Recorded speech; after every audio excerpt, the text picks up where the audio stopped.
Good afternoon, everybody. The steering committee meeting is called to order at 4 p.m., July 23rd, 2019. Welcome, everyone. Glad to see everybody here. Most everybody here, in a way. It's a great thing. We need to go ahead and review the minutes of the previous meetings. May 30th, 2019. I need to go ahead and have a motion to accept the minutes as read, or if there's any omissions or whatever. May 30th. Is that the Saturday morning? No, that was the Thursday. That was public kickoff. Yeah, Right? right. I make a motion, we accept them as written. First, second. All in favor? Also, the June 11th, 2019 minutes. Any omissions or additions or anything? Or? Could I have a motion? I make a motion, they're accepted as read. Second? All in favor? Thank you. Now, what would you like to do? And we have one more too, June June 25th. 25th. The 25th? I don't know, did everybody get a copy of June 25th? I don't think I have that. June. I don't have that. Thank you.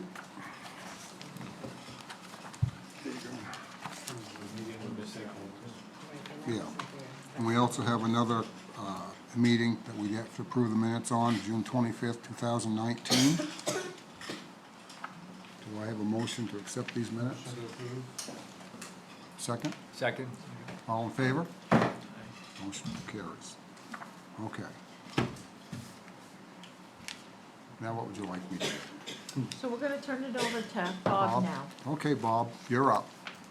I'm on. I'll remember to put the mic close to my mouth this time. I was waiting for Laurie to say something, so I beat it to it. All right. Well, I feel like I just left here, but anyway. I think we had that 3-day marathon we had, I think was very successful. I think we had a lot of good public comment during the studio here. We had an awful lot of people come and go and offering comments, feedback from people who were unable to attend the Saturday morning session. They were able to see what was going on and provide their comments. And then the Monday evening session was very well attended, so that we can kind of go over what the initial outcomes were in terms of the concepts developed based on the feedback we'd received over the 3-day process. So basic, Vernon, can you just put up that? I brought the 3 versions of the plans that, started the whole visioning, so I'm not necessarily going to go through those all in detail, but I brought them just to kind of quickly run through how we started on the process that all of you folks had seen, I believe. This was the first, basically, rendition of a plan, just trying to take from the feedback where the types of development could occur on the property. So there was really more in a blocky form, looking at trying to address some of the issues in terms of the integrated neighborhood village concepts, designing circulation to slow down movement going through, to address some of the earlier comments received on traffic concerns, how to preserve some of the space, the open space areas for developing trail networks and things like that. So that was a first broad brush generation that we did on Saturday afternoon, and then started later on Saturday evening and all the way through Sunday, and we'll go to the next one, if we could.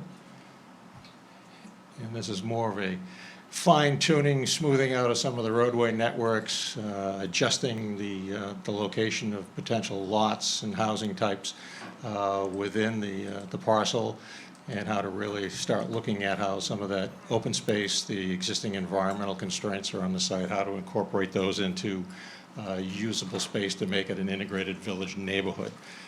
So this is part of the first step in terms of trying to synthesize that down.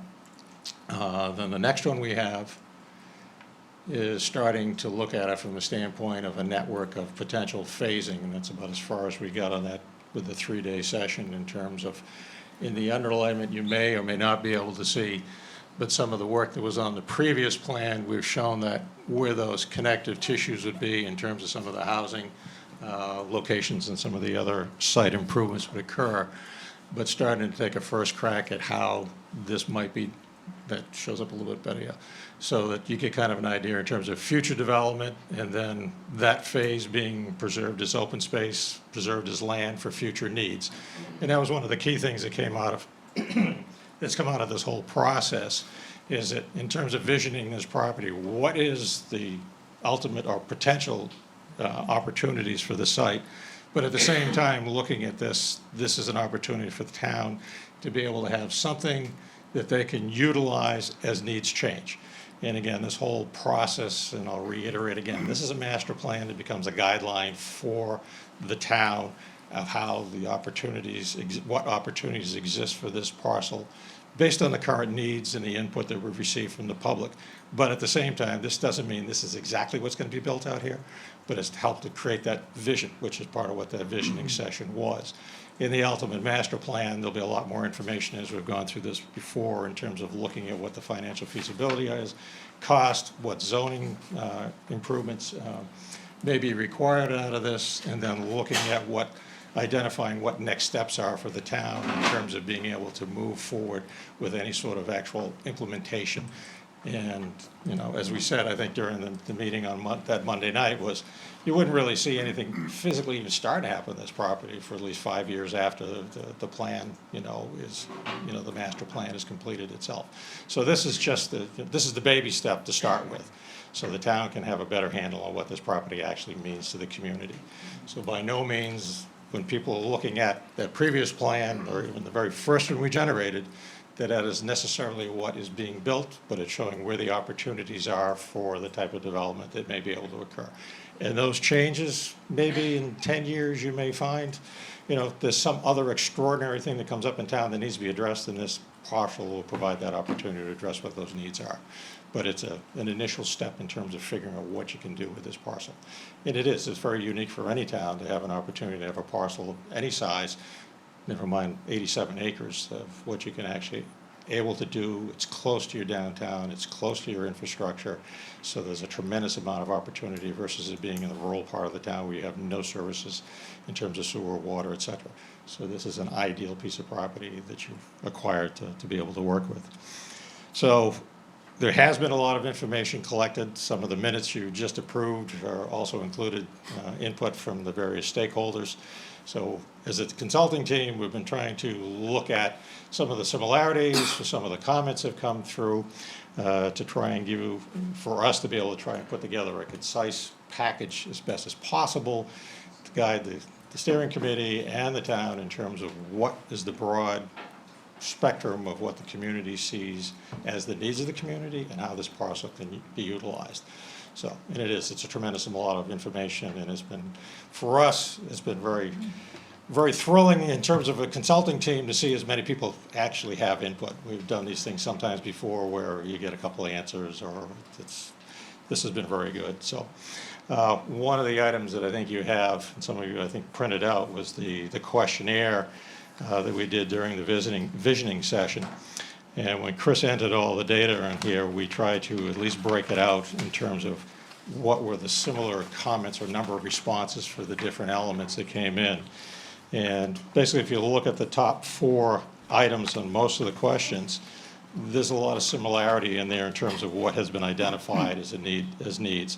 Affordability, affordable housing, going to the first question, what do you think are the biggest issues facing Kennebunkport?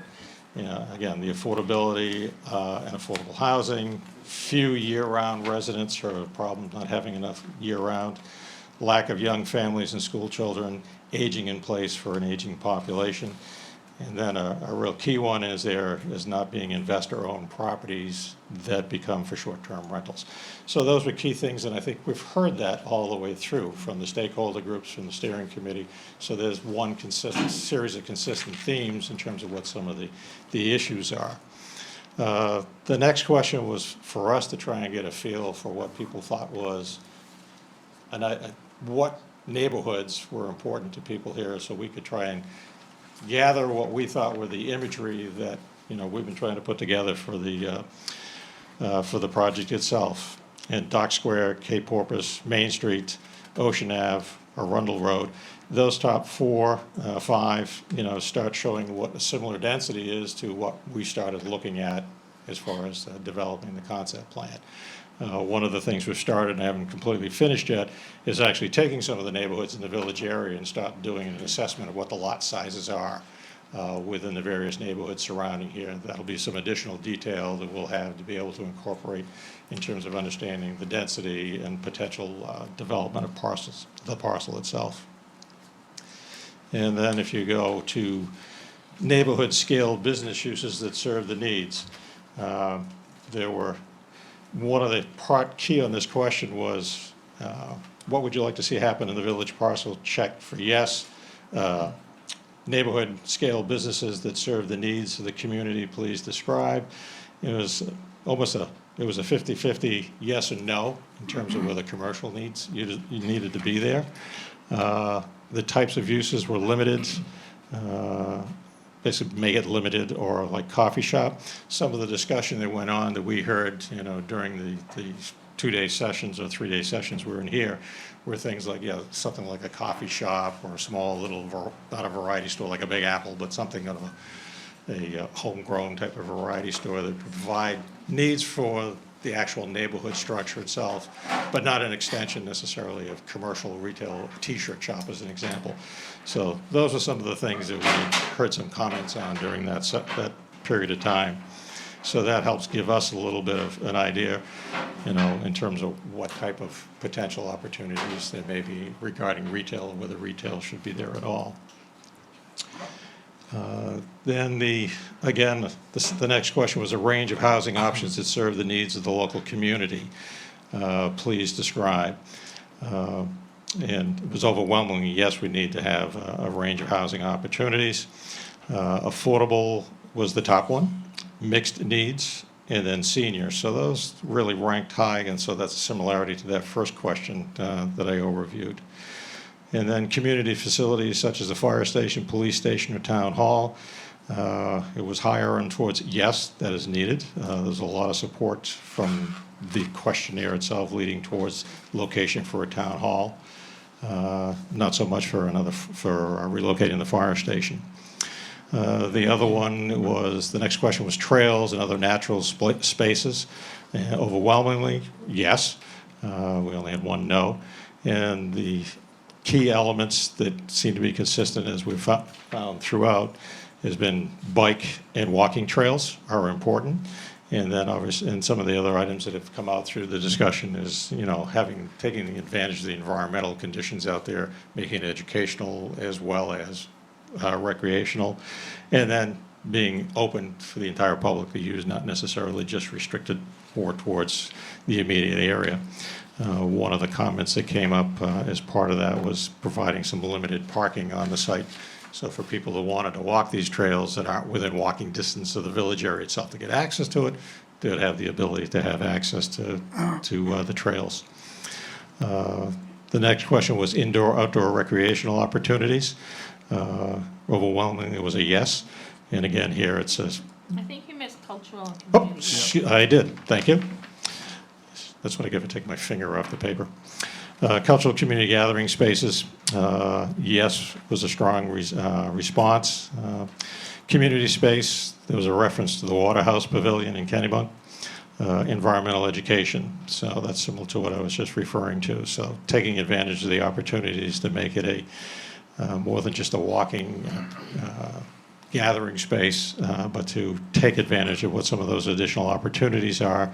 And then also to look at how you can create other elements to become destination points in similarity to when they were talking about like the Waterhouse, talking about a meeting space and or a public gathering space with like a gazebo. That was one of the items that had come out, and I think we'd shown on the concept plan itself. So pretty much just reduplicated what I did on the indoor-outdoor. And then the next one was, do you imagine that development at the village parcel will be more suburban in its character, with dead-end roads, low-density development, and more like a village neighborhood in its character, with connected streets and buildings located closer together to create a sense of community? And the response back, more suburban, there were only about 5 responses. More like a village was overwhelmingly positive towards that type of development. And then a balance of both, and then clusters of small villages. So there seemed to be a track going towards being able to create a density that's going to be compatible with what the existing village character is now, to be able to carry that through. And let's see. The next one was, do you think that the new building should reflect a more traditional village character? And how would you define that character? Are you comfortable with modern architecture? The yes comment on that becomes a little bit kind of nebulous, in the sense that one is traditional character and then asking about whether you want modern architecture. But the response really came down to both fit the town. So in terms of having that character that's very similar to what you see right now. It was kind of interesting in that some of the visual preference surveys, some of the responses and some of the photographs, there was one in particular, a couple of buildings that are right, just that they had a dark square that are town structures that people, I don't think, recognized what they were, and they thought they were from Kennebunk. And so we got a little bit of a side chuckle on that, but anyway. Which of the following materials do you think should be allowed at the village parcel? We're trying to get an idea in terms of looking at, as we start putting standards together and zoning recommendations down the end, part of this would become part of the design criteria that would be developed. So it was interesting, predominantly we're looking at the primary materials that you see in the town right now, and particularly in New England. Wood siding, shingles, and brick. Cement board siding is an option. Basically, it's clapboard siding, but it's cement, which is much more durable and sustainable, so it's really meeting that type of character. I was surprised in the number of vinyl siding we saw.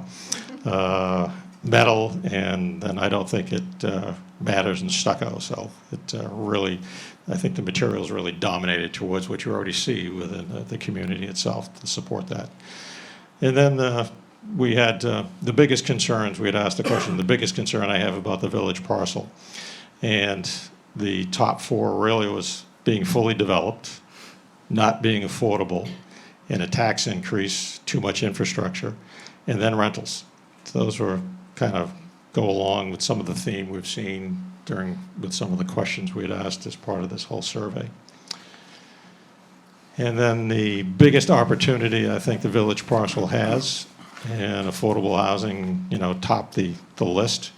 Connections between North Street and School Street were important, being a tasteful neighborhood, sustainable development and ecologically responsible, public park and trails, and young families. So those were kind of the top 5 criteria, if you will, from takeaway from the number of respondents that we had on this.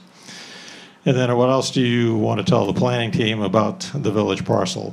And I'm not going to read through all these, but it does help give us some sort of guidance, and it pretty much follows along some of the responses that we've seen in the questionnaire, as well as during the stakeholder meetings, and then through the walkthrough. And as I said to start with, it's going to be a challenge for us to try and assimilate all this information and put it in more of a concise package. We've been discussing it as a team, how to try and pull this together so the steering committee and the town and the public have a little bit better idea in terms of what type of potential uses for the property will come out of this. So. And then I think you have put in a copy of the information from that initial public kickoff meeting. Put the responses in there. We had the 2 questions: what would make the project successful, and what kind of uses would you like to see? And I'm not going to go through all these at this point, but they pretty much follow along the same alignment with the comments we received from the questionnaire. So it's just showing a track of what's being responded by the public. And I know that the public kickoff meeting, I recognized a lot of faces that were at that meeting that came to the Saturdays, but there were a lot of new faces and faces that weren't at the visioning session that I know had been in attendance to these 2 meetings. So we're getting a broader perspective in terms of some of the comments. And I know there are additional comments that are being provided to Laurie and to Werner for us to review, and we'll be pulling all that information together as well. So I just wanted to kind of at least get you to a point of understanding, where we are in the process. And then the key thing is for us is the next part of this agenda is to get the committee members' take on what transpired during the visioning session, as well as where we are to date as we're starting to move forward and see what sort of consistency or things that you're seeing that from what you're hearing from your constituents and your thoughts in terms of what's been going on to kind of help us a little bit further in terms of trying to refine some of this. So, I have one thing I want to mention that was told to me today. We have a person in town. We have a person in town that asked me a couple of one major question: why are we going to build non-affordable housing or Section 8 housing? And I said nobody's ever talked about building any such thing. And I explained to her what we were doing, what we wanted to do, and how we were doing, where we were going with it. And I invited her to come tonight, but she didn't show up, so that's okay. But I did, after I talked to her for about a half an hour, she was on board with everything. But I'm really worried that some people feel as though that we're gonna try to put Section 8 housing in this property, and we're not, I don't think. I mean, I have not heard one person mention that to me about doing that. Workforce housing, affordable housing is totally different from Section 8 housing. And I know we've talked about this many, many Right. times, but it doesn't seem to be getting out in the public, and it should. We're just gonna start doing, we're in the beginning of doing something, but you know, the people that's gonna finish this project have not even been born yet, I would assume. This is like a 40 or 50-year project probably, and it's long-term. And people are also thinking that, well, we're gonna do something right away and everything's gonna be all built up. Well, that's just not true. That's all I have to say about that. I know that's the challenge when you start doing a process like this and you actually start putting something to paper, that trying to convey that this is a master plan, equate it to your comprehensive plan that is developed to how the town's going to grow and helps you identify what your needs are, ultimately guides your zoning, guides the capital improvements for the municipality. But it isn't something that says you're going to do X and you're going to do Y. So the master plan really is a tool, like the comprehensive plan, to help the town identify what the potential is, and then how ultimately to determine what they want to implement as they move forward. And a lot of that is really general. I mean, the key things that my takeaway from this thing is you need to provide affordable housing to bring young families in. You need to provide affordable housing for an aging population that wants to stay in this town but wants to find an affordable piece. I mean, someone came up to me on Saturday afternoon and basically said they were born and raised in this town. They want to downsize, and they're a builder. They can't find a piece of property in this town that they could afford to buy to build a smaller home. So that states something, because this individual is not of a means that necessarily you can't afford to stay here, but to find a piece of property that's affordable. This potentially provides you that opportunity to create a parcel where your lot sizes can be small enough that they can become affordable, to build a market rate affordable housing to bring the young families. And I think that first public meeting where we had what would make this project successful, and there was one comment up there, homes between 250 and 350,000, and there were a lot of chuckles in the crowd, just basically thinking about what land costs and development costs are. But that's a reality in order to be able to do that. So part of this planning is how do you achieve that, or what is the potential opportunity to do that? And I think that comes down to the affordable aspect of what you're trying to do. So. So, I did spend the time going through every one of those things, and I think what you said is accurate. The number one was, I won't call it affordable housing, I just call it mixed housing. It was the number one thing. The number two thing, when you take everything that could be related, which was town hall and community space, there were people that mentioned, you know, like the Waterhouse, the town hall, indoor, outdoor rec, and so forth. If you group them all together, it says there's an indication that people do want some kind of a municipal presence there. Whatever the form it is, that has to be determined, or if we even want to do it. And the third one turned out to be, as we all suspect, would be the trails and the bikes and the walks and so forth. So it's really interesting. I mean, this is scratch work, but But it was interesting to go through and see how similar the thoughts were of people. One thing I did pick up, though, that I think it was somebody from Wallace Woods mentioned when we had the presentation by the consultants about senior housing and parking out on the street and so forth. And I think that somebody missed the mark, because seniors can't be parking out on the street in the wintertime and, moving cars and to plow and stuff like that. So if there's any kind of a thought that somebody has that we're gonna park on the street, especially in Maine in the wintertime, it just isn't gonna happen. Right. It's just not gonna happen. So I think we need to take a look at that. And the other thing that I just want to mention to people is that, you're talking well, the first question I asked Lori when at our first meeting was, we've spent $10 million to buy the property. Is our goal to recover some of that, or to stay even, or what? And the answer was that we want to avoid spending more money if possible, okay? Well, if you go to a town hall and you go to that kind of thing, you're going to be spending some part of taxpayer money. So they have to give a lot of, I think what we have to do as we go through this thing is we have to give a lot of thought to what is the impact on the taxpayer versus what can we get from somebody for the property who's going to provide housing, whatever type of housing it is, et cetera. The other thing I did find in going through here, there was little or no acceptance of anything commercial in that area. I found nothing. It was mainly negative no type stuff. So, I don't know, those are my thoughts in going through. I think that whatever we lay out, I mean, if we put sewer or water up there, it's gonna be, either a developer's gonna pay for that or the town is gonna pay for it. And we have to give a lot of thought, and I know we are, to how this transpires over the years and what the impact on all of us is. Yeah. That's my piece. Thank you. Can I'll go next. My takeaway from the multiple sessions was that there are several themes emerging, coalescing around one, sort of enhancing the community, and as part of that, preservation of open space, walking trails, bike trails and bike paths, an educational sort of resource for the community, both adults and children.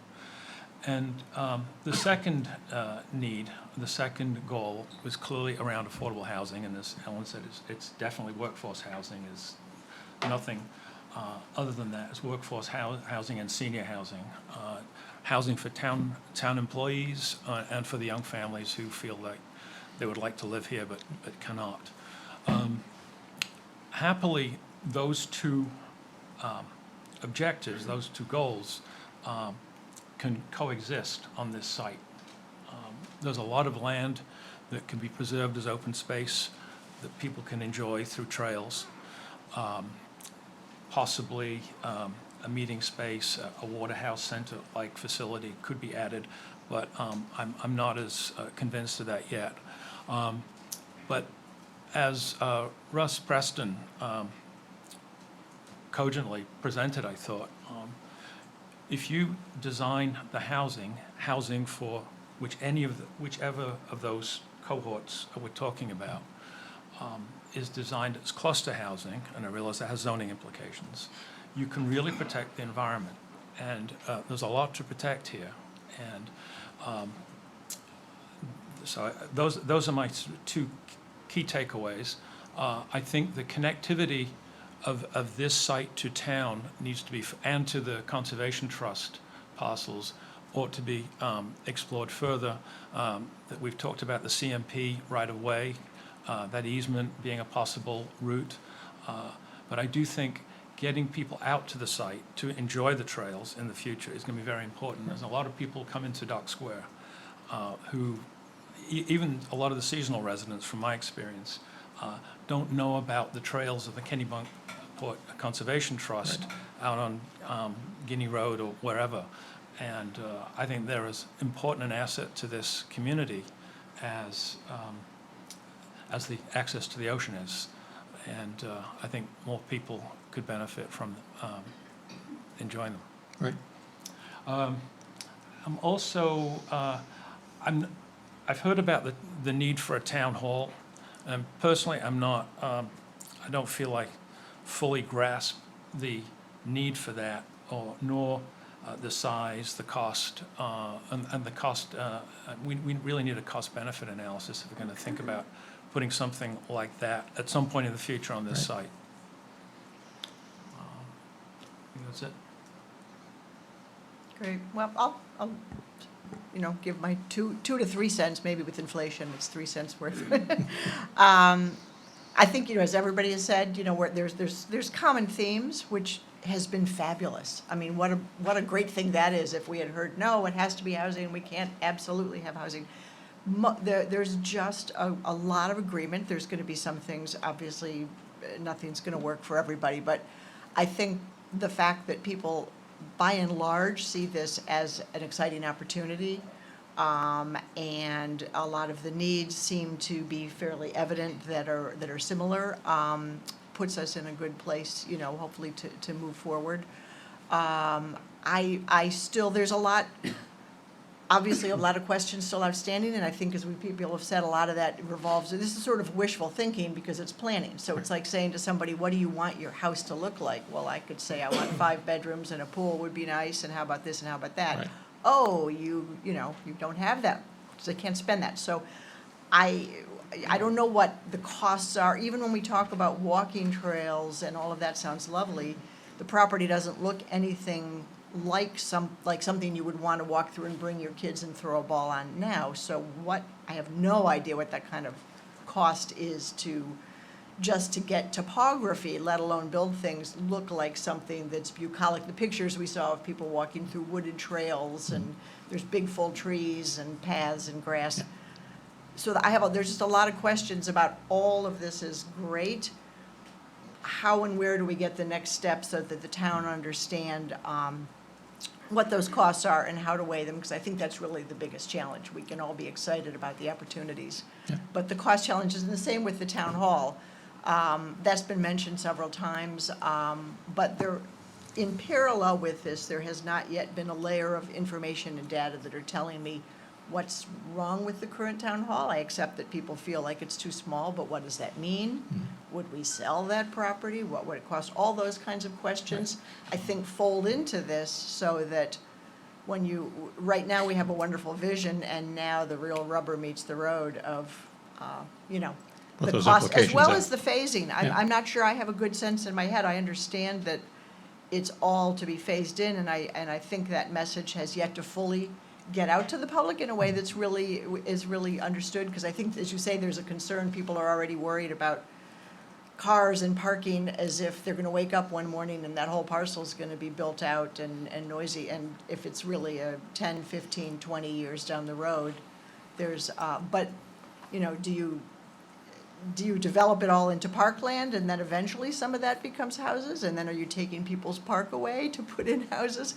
Those are all things that planners have to think about, that as a resident, I'm thinking, what does that exactly mean, phasing? Or does it look jumbled like some of it does now? So understanding kind of how you phase a piece of property is something that I think everybody needs to learn more about what that means. And that's part of the next steps. And the next step to vision that 10, 15, and eventually maybe have maps instead of just the shorter timelines that say, maybe in 5 years we have, this, and this is what in 10, and here's, so that people can sort of get a sense of, for their kids and grandkids, what this Right. could look like. But what's that timeline? And all of that's open to budget and everything else. Right.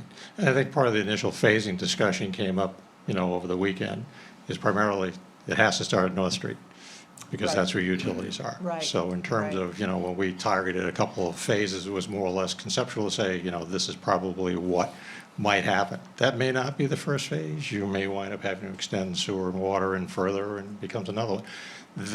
And I'll get into it when we start talking about the next steps. I'll kind of guide a little bit of your questions and Great. comments. So I'll try not to touch upon everything that everybody else did, because a lot of it is becoming obvious as we talk. But as, you know, the phasing piece, I think, within the next steps, it's important to have it very clearly defined. A municipal needs assessment, so I think I've heard a little bit of that from folks. You know, if we build this community and lo and behold, people, you know, move into this community, what will that mean to our town resources? Does it mean that Lori needs to hire one more person in assessing, or, you know, that type of stuff? And, you know, to the town hall discussion piece, to the fire station discussion piece, I think future state, we need to introduce figures and facts around, you know, where we are, where we need to be, and project the potential population growth that we may realize because of this. And that may then tell a clearer picture as to, yeah, you know, we do need a town hall, or we do need a central fire station. Regarding the workshop and the work that's been done thus far, I've been incredibly impressed with the work by your team and just the inclusion, you know. I mean, meeting number one, open up the floor so people could comment. I leave feeling, you know, good that everybody has had an opportunity to voice an opinion. It's not always been a positive one, and I think that's important to hear out. And I guess the last piece is, if we do create a community in that area, and we're talking condensed housing lots and more population, I know that we have a lot of community centers around, and we just built a Parks and Rec building that I forget how much it cost. But I wouldn't say that eliminates the need for a potential additional one somewhere else, or, you know, a park or a tennis court or things of that nature. I think that those are critical elements where if you're bringing young families in and helping older families stay, you know, staying behind closed doors or in your house isn't a great community. It's one that interacts with one another and providing opportunity there. So. You know, we've come a long, long ways in such a short period of time. And there's so many things that we have to take in consideration, and I think that we're doing that, and we're doing it in a methodical way, and it's not gonna get done overnight, for sure. But I think that we've really come a long ways, like I said, in a short period of time. I'm really happy with our outcome so far. I'm good. You've all said it all. Yeah, Bob,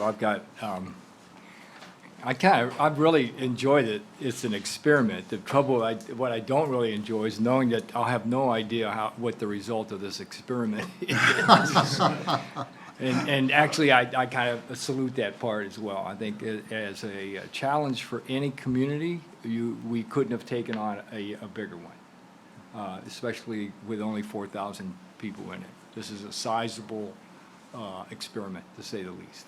And I think the collaboration so far has been a good beginning, but I think the collaboration needed to go forward, identifying collaborative members that are in a community, collaborative members that may be on a commercial venue, ways with which to bring revenue back in. All these things on a long-term thing. I think that one of the problems, as you've already identified with showing big pictures up there, is it looks like it's done. It's like, and I'm sure that for community members that don't participate as much as they would prefer, or prefer not to participate as much as anyone, they see a picture and they're like, well, they're done. Game's over. There it is. It's all set. And I would say that use any one of those, and I would prefer to you look at it as a sort of a time lapse. Start small and show it in a progression of how things could evolve, including how it could evolve with the collaboration of people and or other community organizations. Like if you want to have 50% of it right now left exactly the way it is, well, is there already an organization in town that could be a very, very good caretaker until the time comes that the town says, no, we prefer now to do an additional water treatment plant. So, but meanwhile, maybe that's a burden to the town in other ways, such as managing properties. We don't maybe want to do that, and we may have to sub some of that out. But like I said, I'm thrilled with it. I'm really thrilled that it's looking like some of the comprehensive plan might have intended, given an opportunity, or not. But I do think that, I know one thing and I'm not speaking to Russ per se, but the word community, as though this is the community and we are the community. All 21 square miles is the community. This is an example, and is this an example of a model that the town would like to see further used in other places in town? Or part of it? I don't know, but that might be part of the experiment. Thank you. Yeah. Do you want to add anything, Lauren?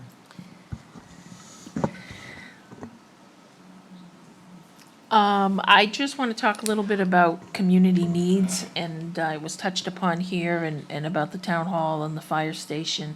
And it's something that the town is currently undertaking at the same time in terms of a facility needs assessment. So it was passed as part of this year's budget in June. And we have hired a consultant who is working with us to address the programming space needs at town hall as well as the fire station.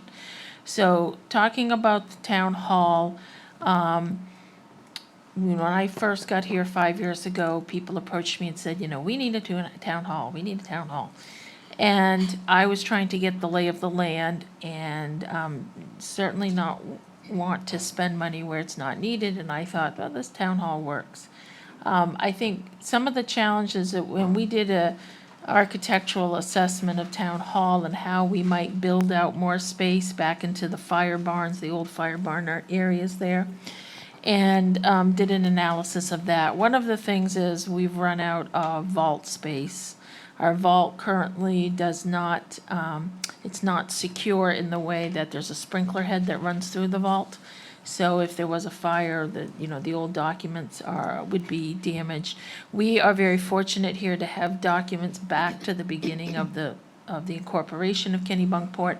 Most town halls in Maine had a fire at some point in the 1900s, and when people ask about the history, you say, oh, that's before the fire, and so we don't have that. So, knock on plastic, we still have our records. But that means we have a lot more of them, and we've run out of space for them. We certainly don't have a meeting space where you can have a meeting besides really in my office or the lunchroom, and that can make it challenging. Staff and files are packed right on top of each other, which can mean that that's challenging for people to work in that space as we've tried to consolidate staff. We also have an issue with space for the public as they're waiting. There's really not space when they're waiting in the front lines and the flow doesn't work in those offices. We have looked at expanding into the fire vault area, into the old fire barns, creating a vault there and a meeting space. And we could do that, but at the end of the day, we still don't have parking. So some people have, I have received an idea that we could just raise town hall and have a 2-story town hall at that location. Even if we create more space, we still don't have parking. And people's access to it in the summertime has been a challenge. So the question has been, should we continue to spend money at that town hall site when maybe it's not good for our future? And trying to understand what our programming needs are, what we're doing with the architect right now. Just trying to understand what are our programming space needs for the future and what potentially might that cost. In terms of the fire, we have 4 fire stations in town. They are the Village Fire Station, Wildwood, the one in Cape Porpoise, and the one at Goose Rocks Beach. The town owns 2 of those buildings and leases 2 of them. So the town owns the one here at Village Fire Station and the one at Wildwood, and it leases the Cape Porpoise Station, which it shares with Kennebunkport Emergency Medical Services, and it leases the Goose Rocks Beach Station.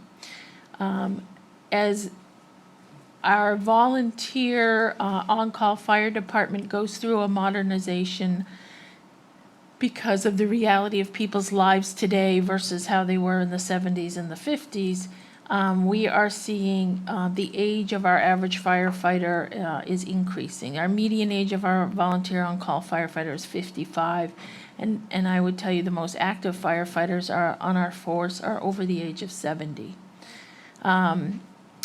That means that the majority of the calls we get are calls that are alarms. So somebody's carbon monoxide detector goes off or their fire alarm service goes off.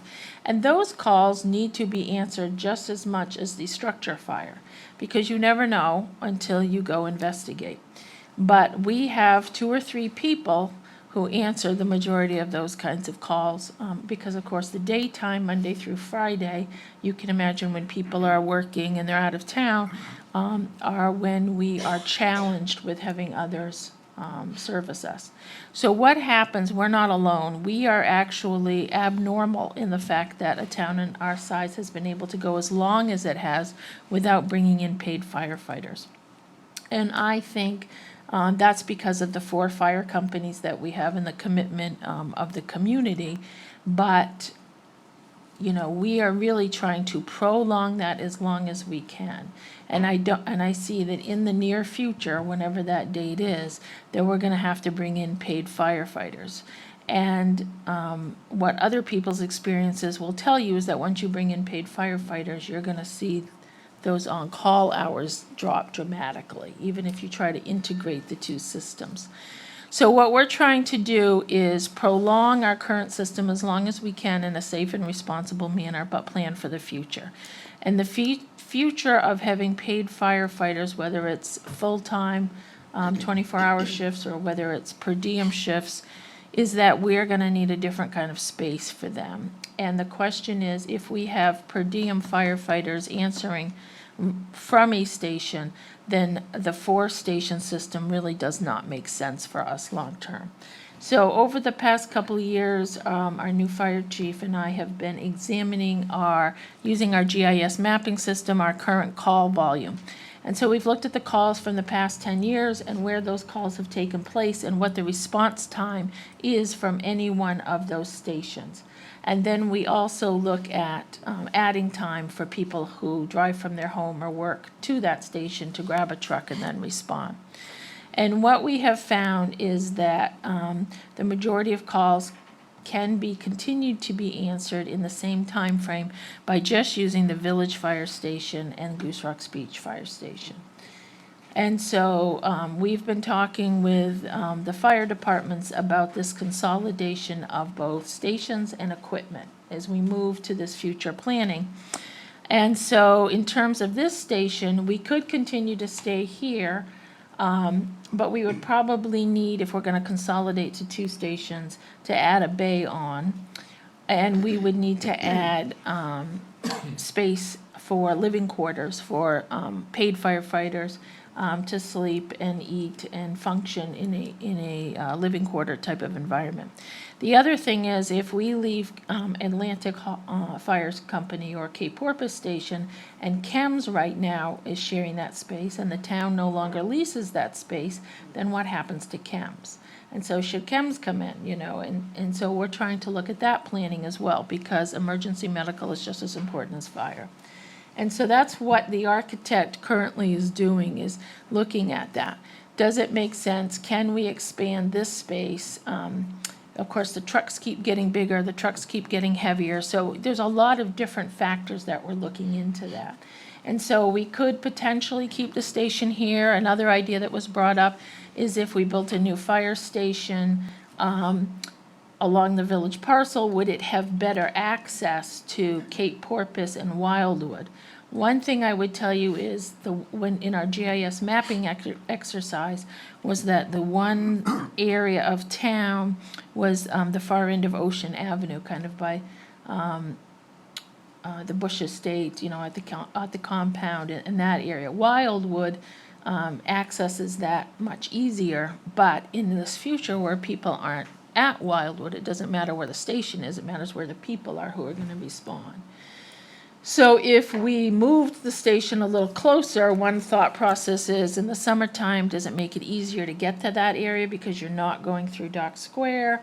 If you're a little closer, are you able to access Cape Porpoise? I mean, these are all questions that we're just trying to analyze. If we move the fire station, could Town Hall be at this site? You know, could we reuse this facility?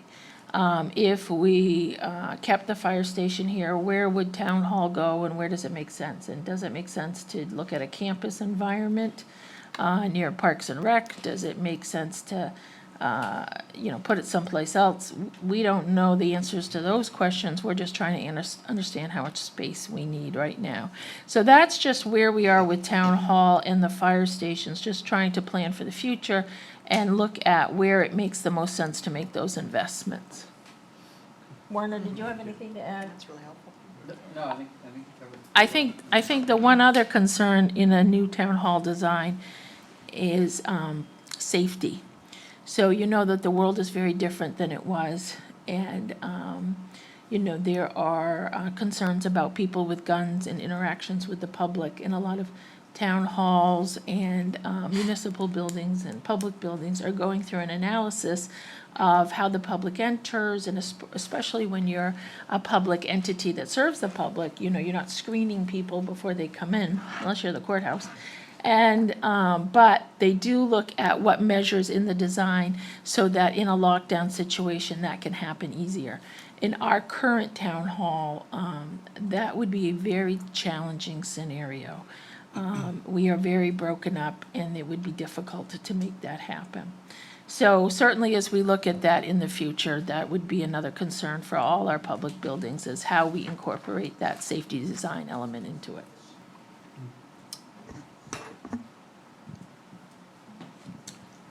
All set? And we can move on to the next steps. And some of these items go to Mike and Connie's comments. Camoin Associates, which is part of our team, will be doing the marketing assessment.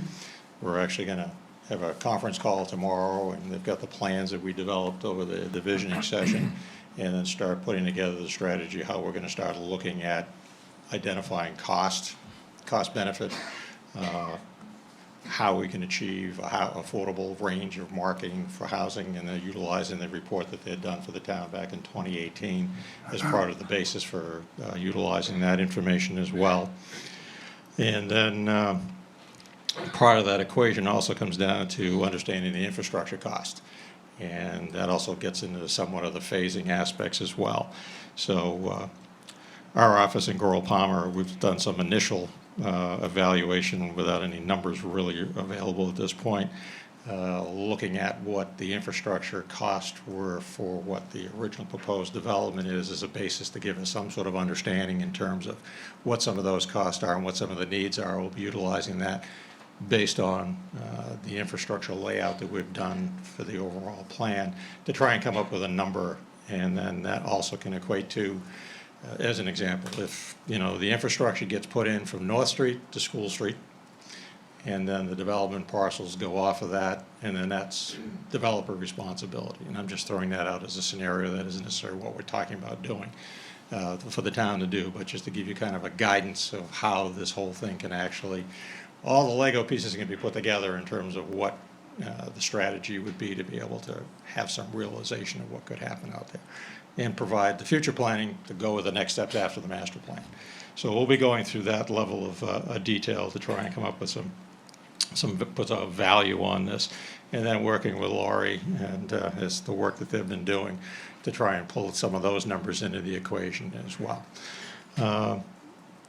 Then as I started off, we started looking at the information we've collected as a team. We're trying to start pulling all this information out and trying to put it into a format that really provides a chronological alignment in terms of what some of the input is, and really trying to refine out what some of the demand is for what the town sees as a goal on this, so that we can really, as I said, we've got between the stakeholder groups and the 3 different meetings we've had, trying to pull all that information together is a bit of a challenge. We've tried doing that, and then start looking at some of the village character in terms of lot sizes. So that's the type of information we're still going to move forward as part of our next steps. And then, based on some of that information, we'll take the plans that we generated during the visioning session and start looking at what does that mean with the data we've put together, finances and municipal needs, and then fine tune that and come back and actually present all that to the steering committee for a continued discussion as we move forward towards trying to come up with some of the next steps beyond that in terms of looking at the zoning and what some of the other factors are that we've identified to provide guidance. So that's our challenge for the next, I would say, I don't think we planned another meeting until September. I forgot to bring my No, schedule. our next meeting is August 6th. August 6th. August 6th. Did you get that? I planned you all the way out. No, I guess I must sorry. have missed August 6th. Anyway, we'll have an update on August 6th, but, you know, it's going to take us a few weeks to really start pulling all this together. We can start giving some preliminary assessment in terms of some of the data collection we've done to this point, so. Well, and I guess, Bob, I just would want to ask the committee if there's any other information. They've spent a lot of time up to this point in listening.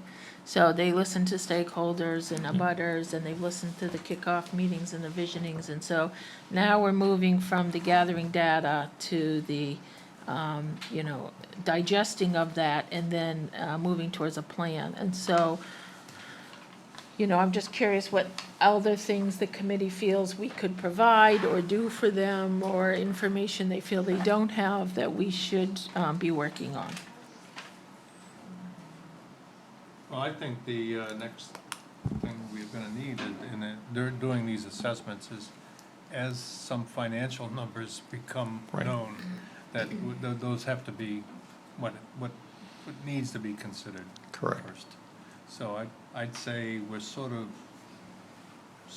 like moving in the dark without a light here right now, but I think that all of that stuff will become clear, and before we make any decisions, we're gonna need all of that information. Oh, definitely. So- I mean, It's we've got just the gonna first, take- we've it's got gonna the first take step to time. figure out how to do the numbers. Exactly, it's gonna Yeah. take time, I understand. Yeah.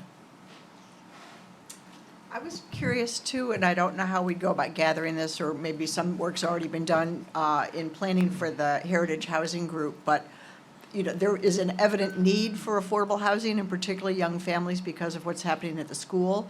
But we haven't heard from young families as a stakeholder group, or sort of, why do you not live here? Is it just because you couldn't afford a home, or talk to families that ended up in other areas and find out if it were available, would you come back? Or get a better assessment of, and what else would they like to see in an area where they had a home, other than affordability? What other factors are important to them?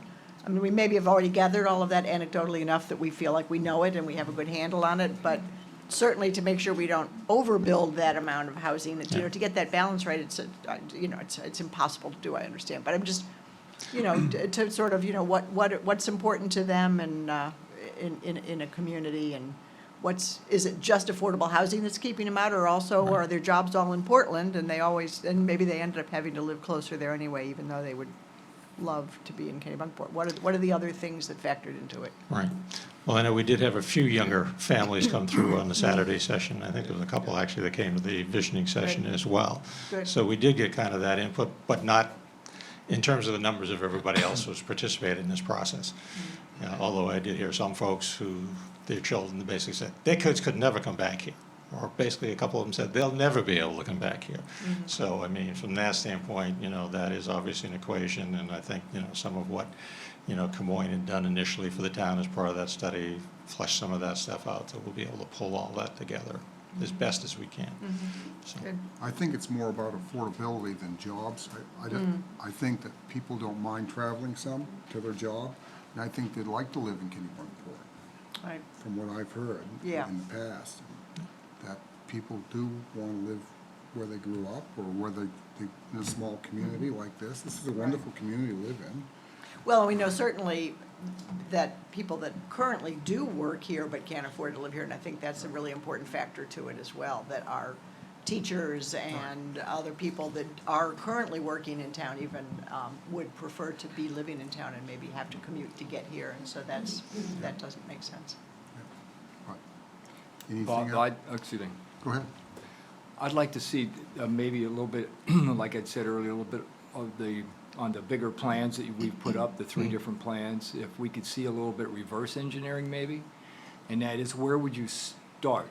We have a picture of something that looks like it's done. Right. But if you were to take that and reverse engineer it, it would point, where's the first shovel start? Right. And then, if you can start to do that, you can, I think, begin to identify costs that will be maybe recouped in some of that. You know, like, where does the infrastructure go and stop?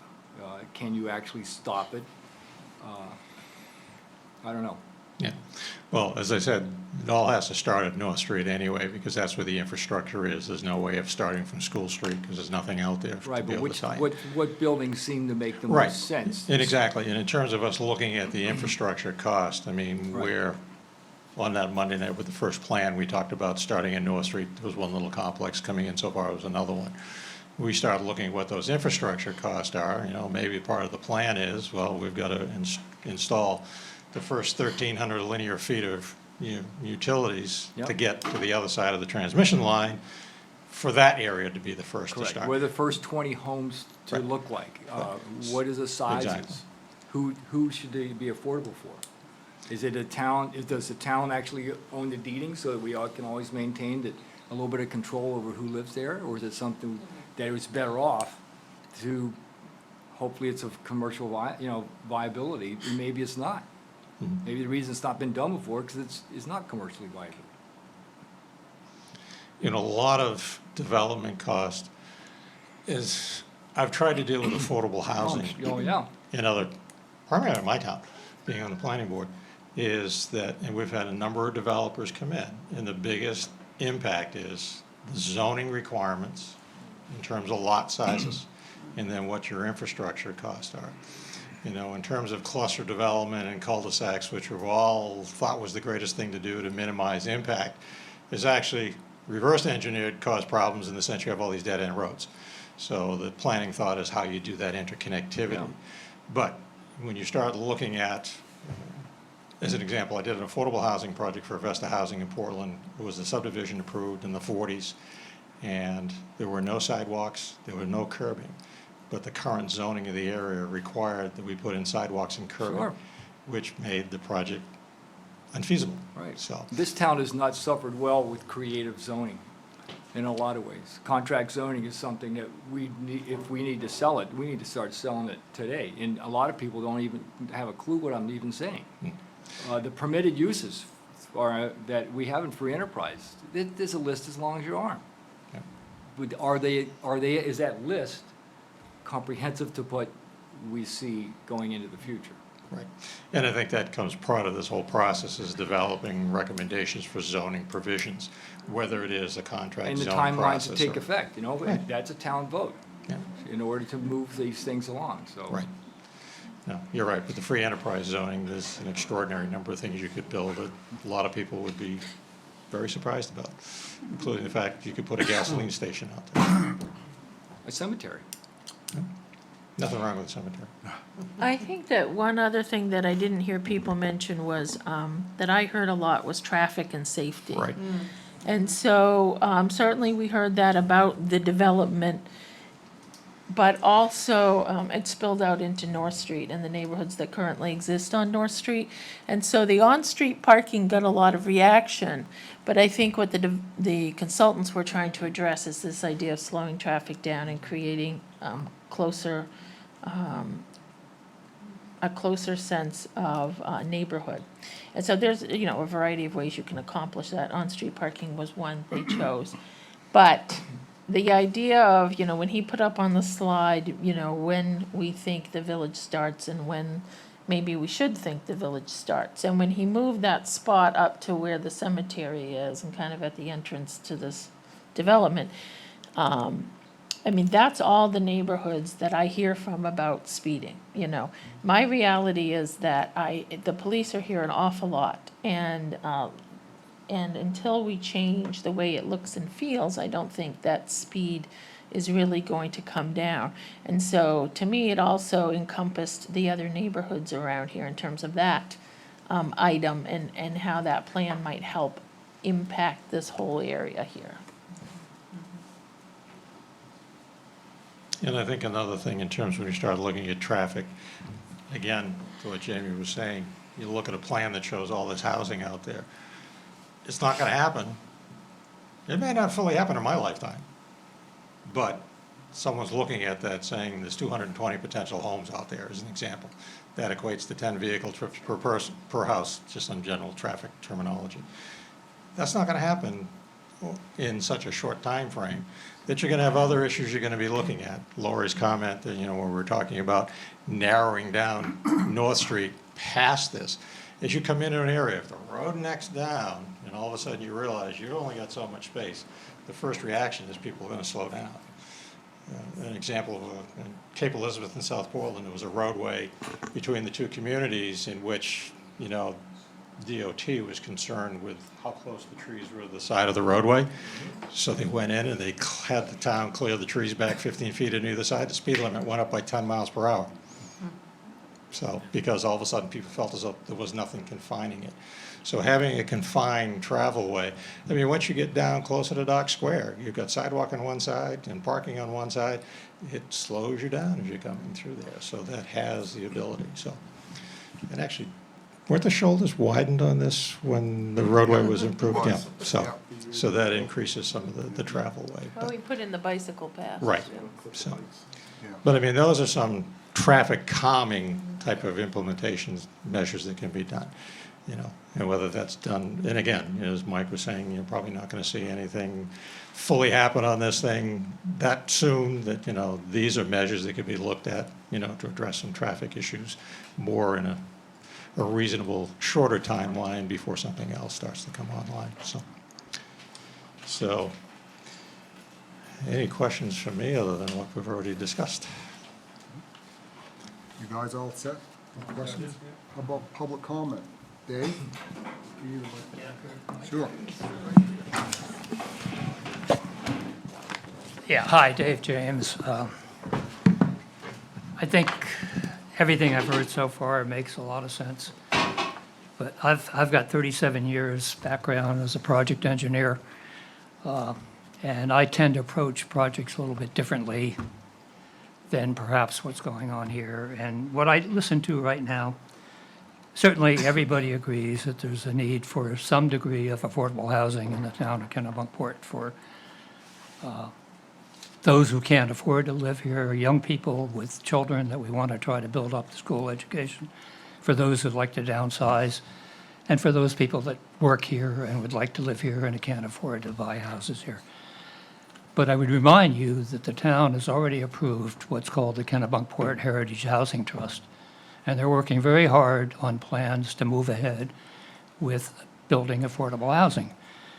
And their plans are far more conservative than looking at 200 houses out at the village parcel plan. That disturbed a lot of people when that maximum build-out program was presented last Monday night. I think we ought to pay more attention to what the Heritage Housing Trust is doing, and they're looking at a conservative plan that maybe over the next 5 years, 25 houses, I think it is, Laurie, that might be built in the town of Kennebunkport. That makes sense, and I think we ought to let that play out. North Street traffic has been bad for a long time, even before we widened it. I happen to live 17 North Street, about 200 feet down the road here. And it's not true that the traffic slows down when they get here. They come, if the traffic isn't backed up because of the backup in the intersection at Dock Square, they go by 35, 40 miles an hour by the end of my driveway. I don't think that, certainly putting parallel parking on North Street is going to do anything. Other proposals have been, well, can you do something to narrow the street down and make it slow down? The one thing that has always worked when the speed, what do you call it, Lori, when your speed measurement device is out here in front of Village Fire Station? Wow, they slow down. They're going 20 miles an hour when I'm going by my house. Why don't we, instead of doing all this stuff, put up at Beechwood Avenue a permanent speed measuring device with a camera out there that says, you are being monitored, and we're, just like we do on the turnpike, when you go through and don't have your Easy Pass, they take a picture of your license plate. And that's going to be a threat that I think will slow people down. No. Whole army will have phone calls from all over the country. Yeah, okay. Anyway, that's, as a project engineer, that's what I would do. It's a problem, how do you solve that problem? That's the way to solve it.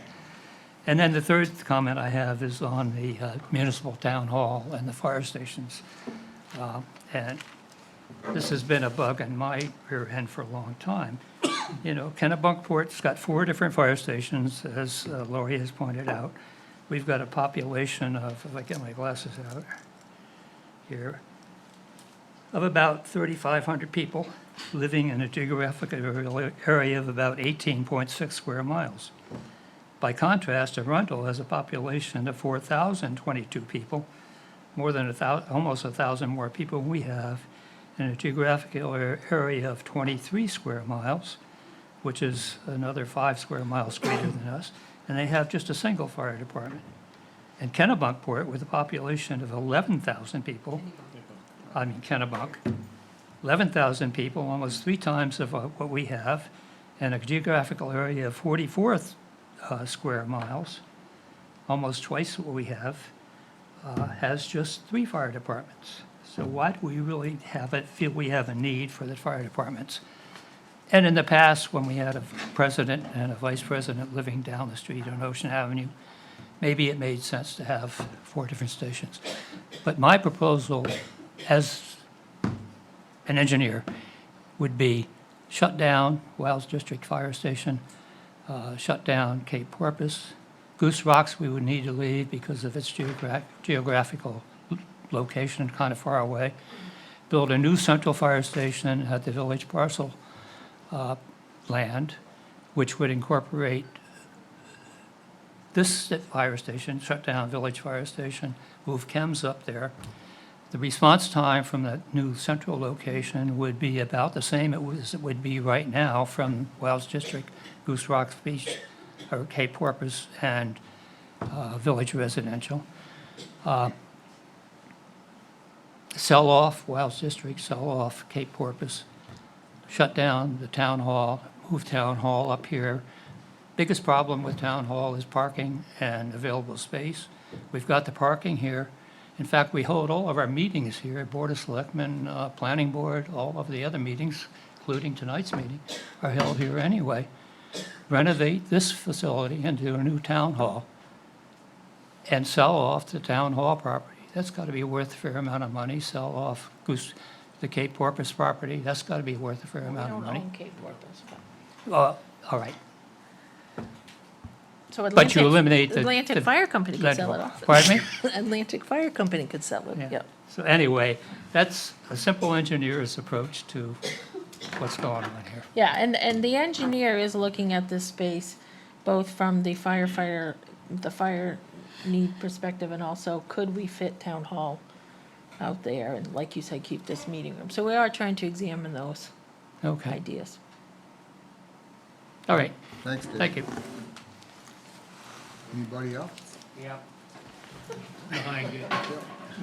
Just don't hit me, that's all. Thank you. Laurie, one question there on Town Hall. Would it be possible to break up the code enforcement office and the Town Hall, let the code enforcement people have the whole of the area where the both are now, and then just have a new town hall on this parcel for just the people that work in, say, the left-hand or right-hand end of the building? Or would that make too much running between the two? Well, one thing we try to do is, you know, everybody at Town Hall has multiple hats because we're a small community. And so there are people in the code office who supplement other needs in other departments there at Town Hall. And so if we separated them, we wouldn't have that availability. We also try to use the same vault and, you know, storage surfaces, so I'm worried that we might have to repeat some of that. Okay. I don't know where anyone has thought about putting a new town hall on this parcel. One of the maps from the other day, I noticed a small notation that on the part of the property on the left, just as you come in off North Street, up in the corner there, it showed a new town hall up there. Now, of course, I've said this before, the rest of that from the roadway in could be a larger parking lot. Some of it may be set aside, at least in the summertime, for RV parking, which I know that most people want to discriminate against that class of people coming into town. But you will also have more parking there for just cars where people, when this one here is full, it isn't going to take them that much longer if they park up there to walk downtown. And it would also allow for a lot bigger parking area for people going to the town hall, and they could park, and if they might park down near the roadway of the parcel, it isn't going to be that much further to walk up to the town hall and do their business up there. And another thing I kind of disagree with is the amount of money that you're considering for low-income housing. $250,000 is way too high. It's not low. It's not low-income housing. It's affordable housing. All There's a right, difference. affordable housing. There's a big difference. Well, yes, but affordable housing, I think we should concentrate maybe 150,000 to 200. We can't do that here. Hmm? We can't do that here. Why? It's the cost of even building it would be, even with the land, the cost would be high. Why can't a developer come in and do it and? For free? I don't think they'd like to do No, that. but if you come up with a plan as to a price range that somebody's got to stay within, a developer could come in and say, all right, we can, We're not looking, I don't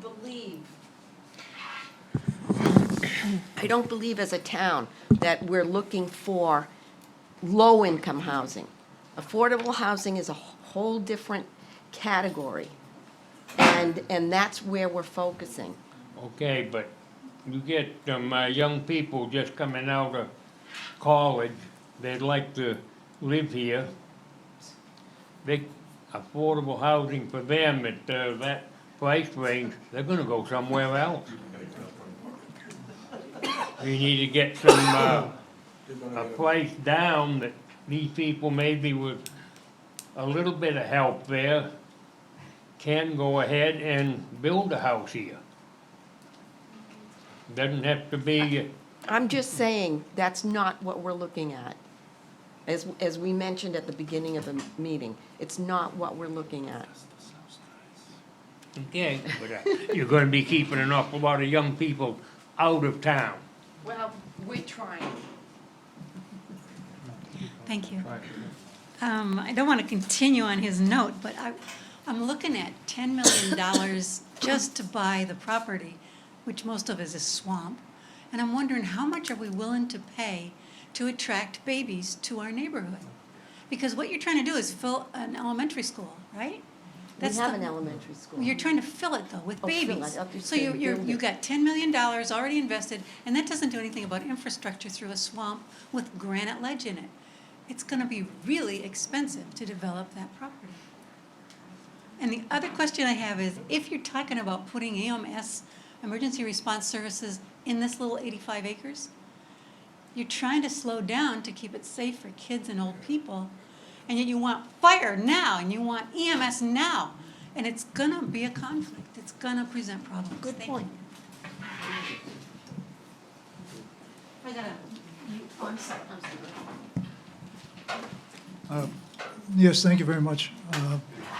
Couple of comments. One is, I'd like you to take this with a sense of urgency because, you know, I'm part of the baby boom generation. I've already retired.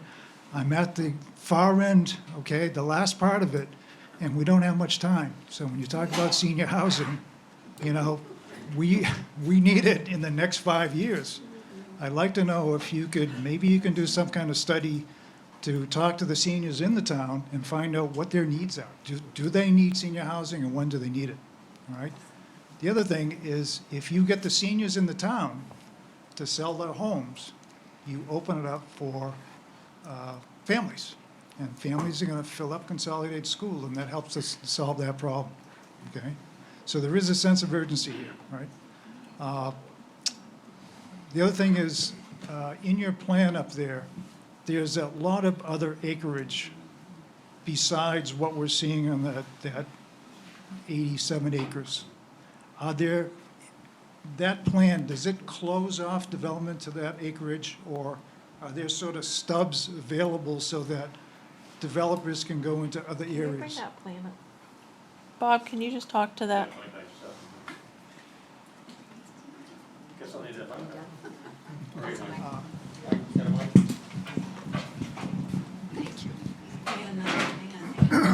Thank you. I got it. Oh, you have one. All right. All right.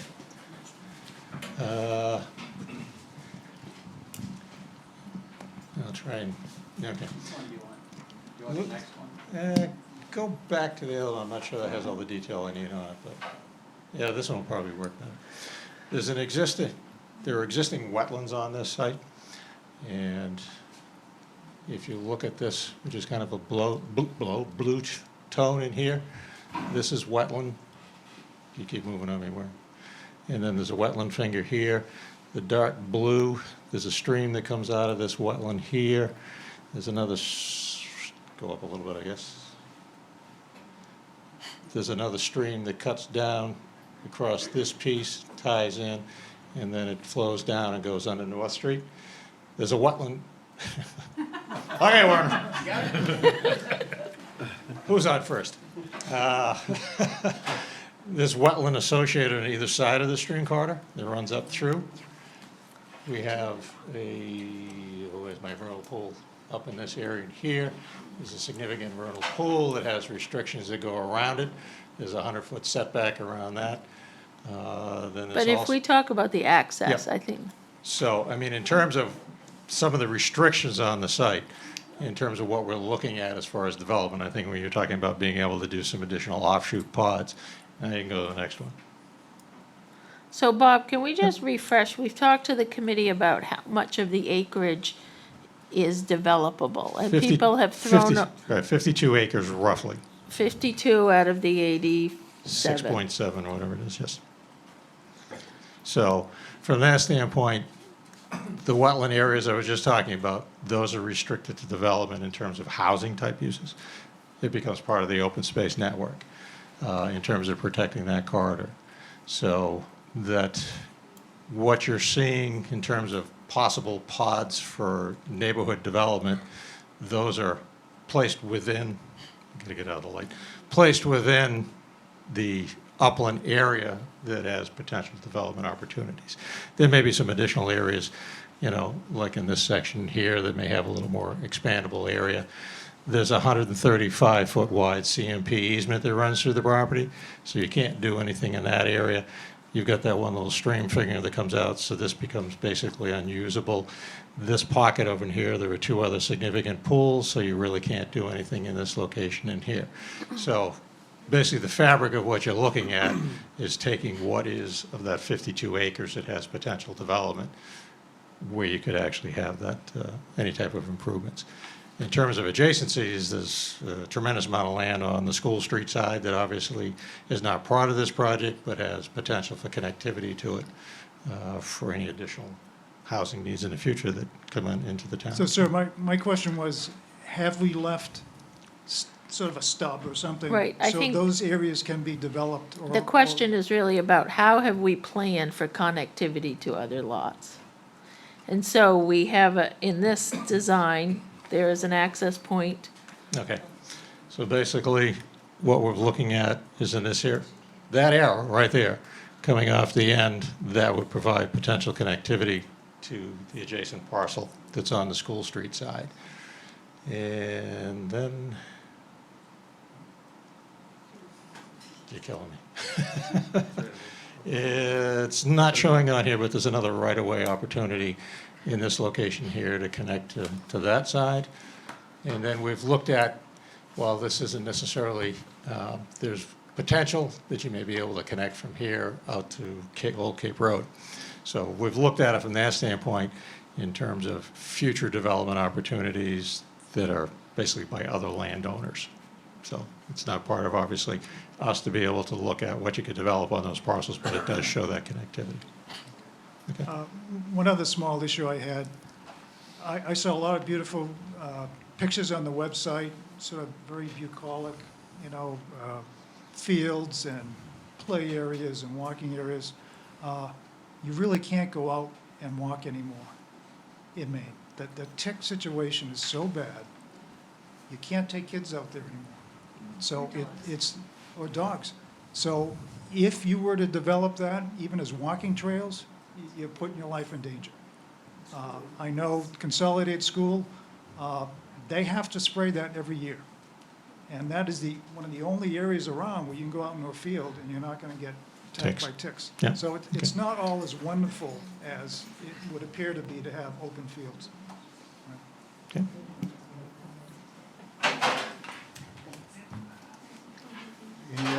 Anybody else, any comments or questions? May I? All right. Yes, you may.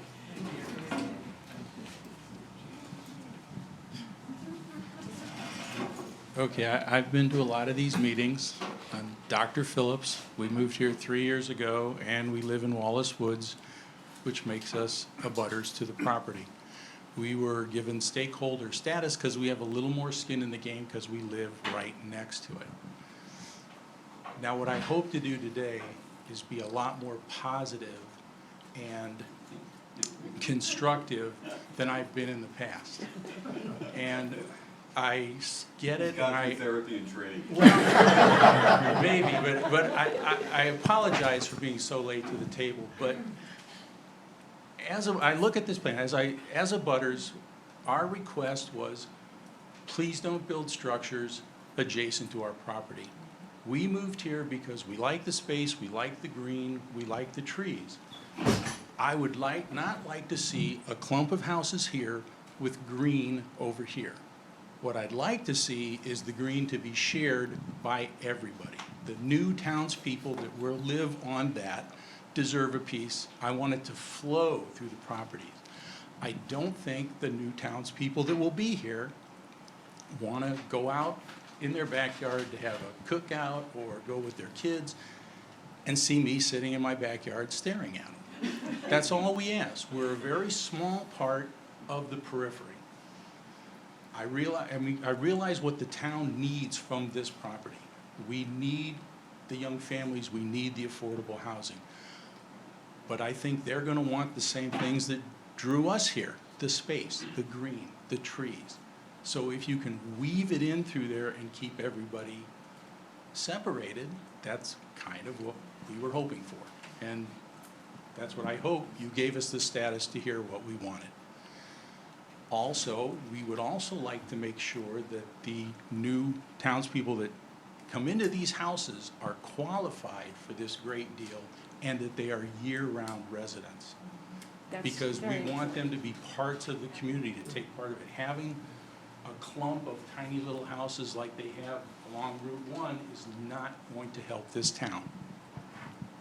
I hope that is more constructive and positive than what I've given in the past.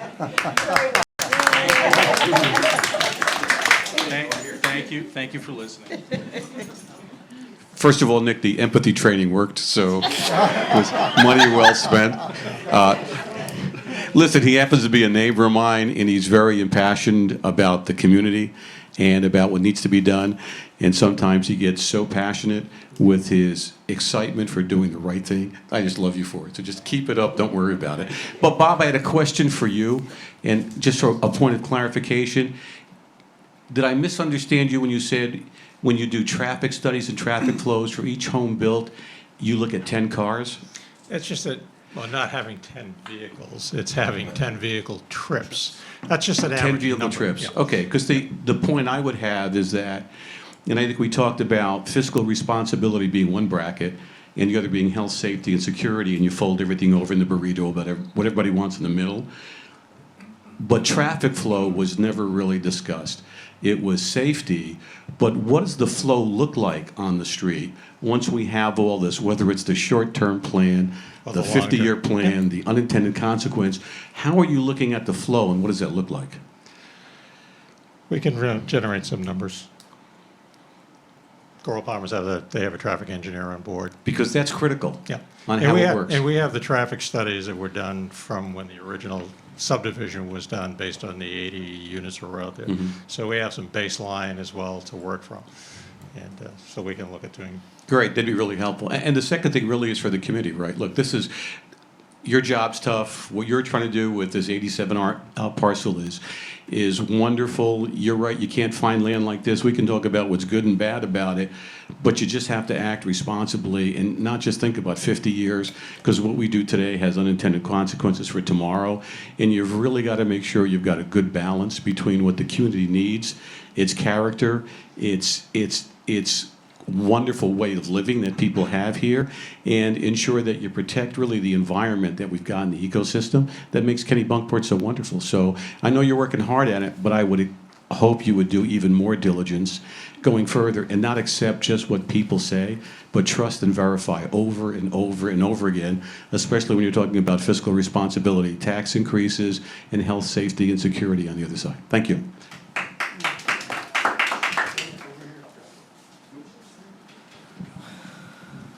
I'd just like to follow with positive thoughts on the statements also. I think it's a great thing. And I want to, when this development started, I did have darker hair. I'm pretty sure of that. Did it change that quick? We only started in May. Oh, I know what you're talking about.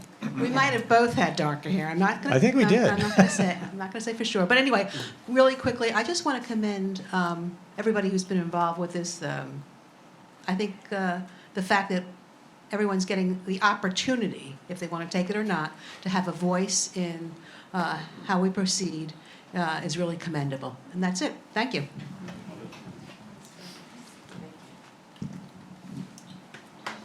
Anybody else? Hi, this is my first attending wasn't able to be at the visioning session. So, my name is Allison Daniels. My question really has to do with and I'm not sure if I've even got this right. Is there some proposed plan for helping to control the traffic as people leave this development and go into Kennebunkport that involves parking along North Street? Just a quick answer.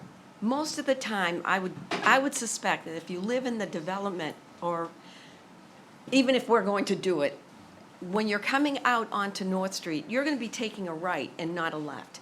If you wanted to go into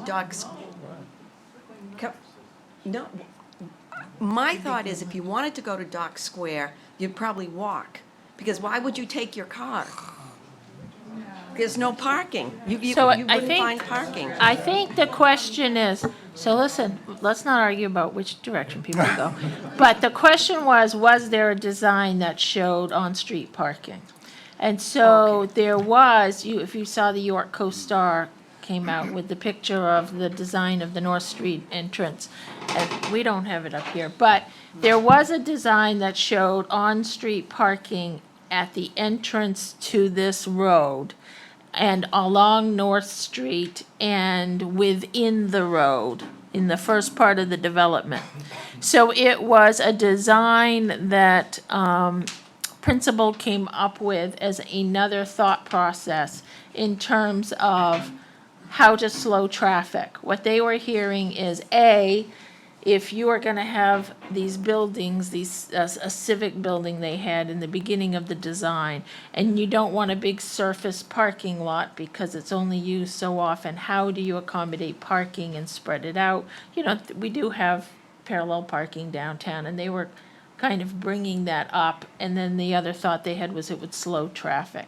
So it was an idea they proposed that night, but it's not part of a final design. It was just another way to present information, to get a reaction, which it did, and to talk about slowing traffic.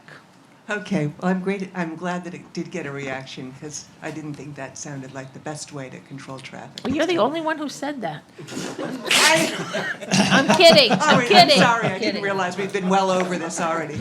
No, So- no. We haven't been well over. It's a perfectly good question. Okay. Most people have ignored it for this meeting, but Okay, fine, all right, thank you very much.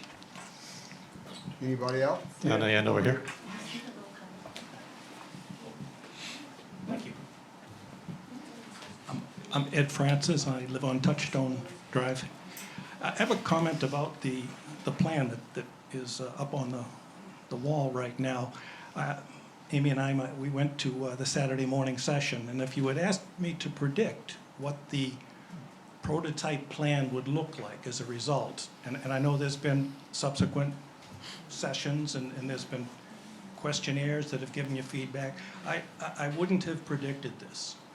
Because at least at my table and from all the tables as they reported out at the end of the 3-hour session, there seemed to be uniformly a desire to preserve, to maximize the preservation of open space. It was consistent with a theme that said this is not a standalone new village, but it is an extension and enhancement of the village of Kennebunkport.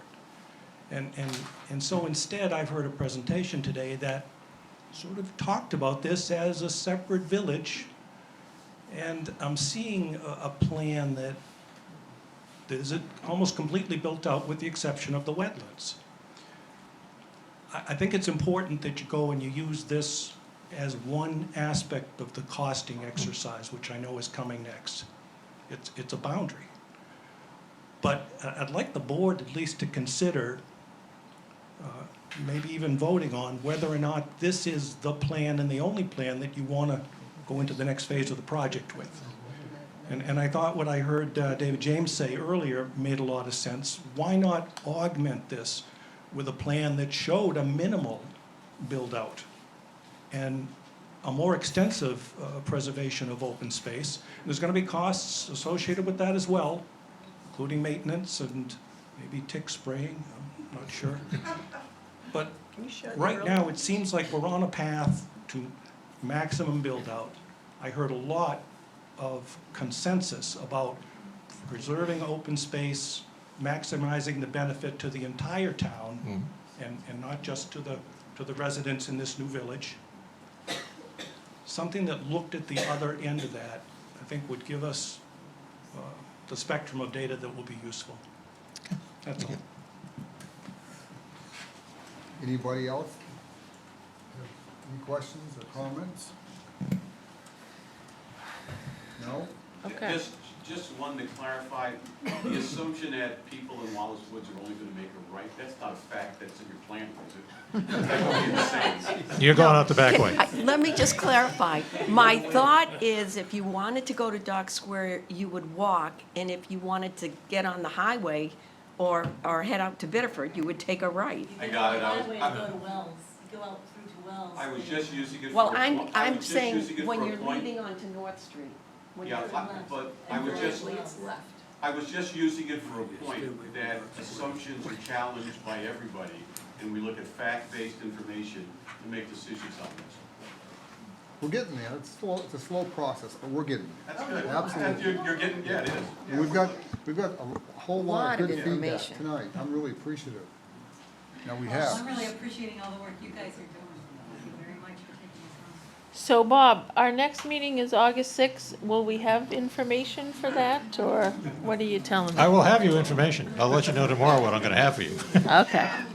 So people are still available for August 6th? Yeah, do we have a schedule going out to October yet? We did. Yep. November, I thought, or something. I know we did it. but We did, actually and publish then it? we were going to tweak it as we went in between, Yeah. you know, based on how much information and what we needed to get out, Yeah, so. that's the one I got, yeah. Yeah. So I have, the next meeting is August 6th. And that's gonna be here, correct? Yep. Yep. And then I have August 20th. So I have 8/6, they're both Tuesdays, and then I have 8/20. Yeah.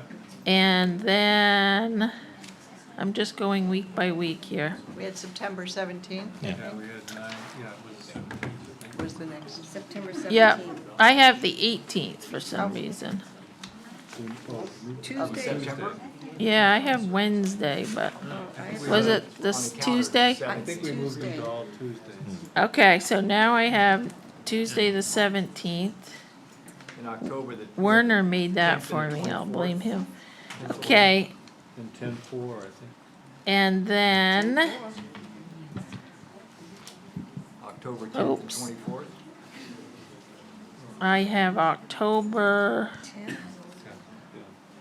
when do you have October? 10th and 24th. Oh, it was either 10 or 24 is what I have in one or my the notes, so other, we were or- gonna pick one. Yes, in I have October. the 10th and the 24th. And the Those are the 24th? two selectmen's meetings, and I think we're leaning towards the 24th Oh, as the final presentation. so board meeting 10th and 24th. Is there any, you have a question, ma'am? Yes, can you show us the third proposal that was less impactful than that one? Did you have 3 to show? Yeah. And this one really, No, there was.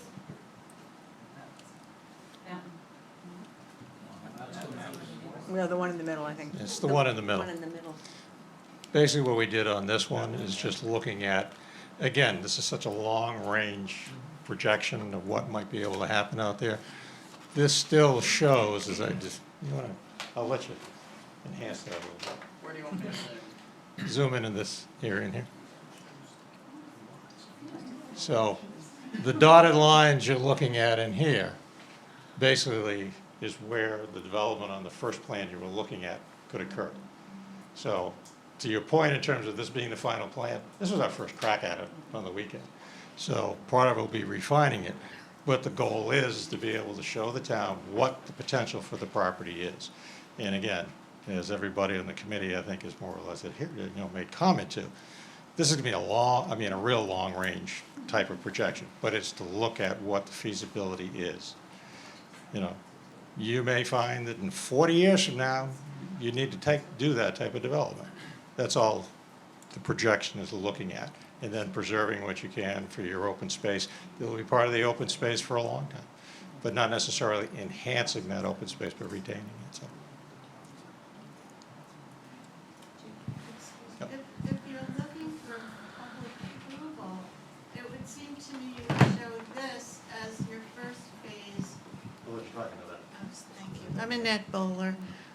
It would seem to me if you're looking for public input and more positive comment, you would show this as your first phase rather than, because it's less developed, rather than the one that you were using, which is fully developed.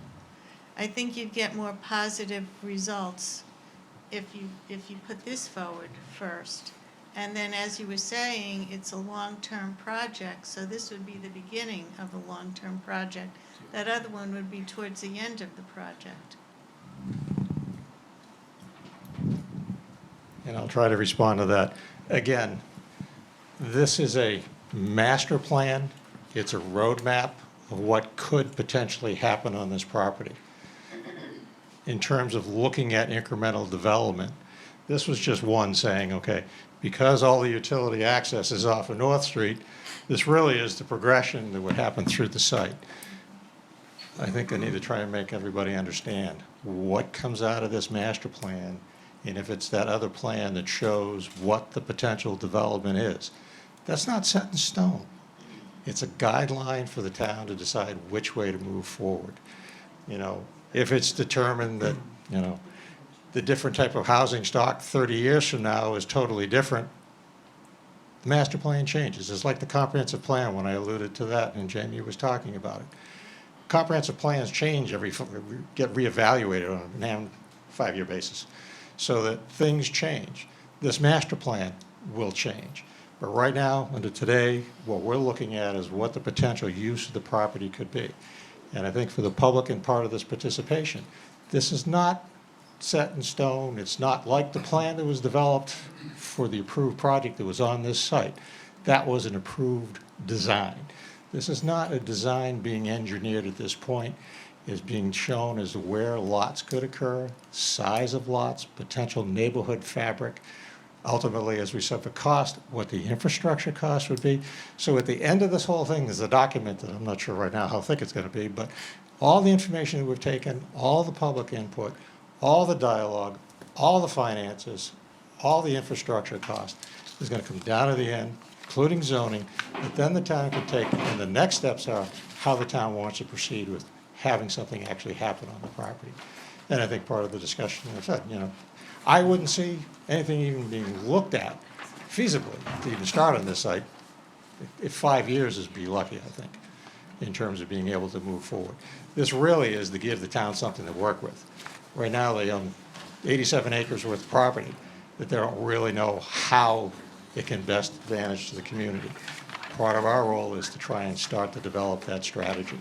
And this is just going to be the first stage in terms of how the property ultimately could be developed. So to your concern, showing that overall, it's not what is going to happen, it's what might be able to happen. I understand that, but I mean, if someone is first looking at it, they look at that fully developed one first, you're going to get more of a negative reaction than if you propose this, sent this out first. And if more people saw this first instead of the other one.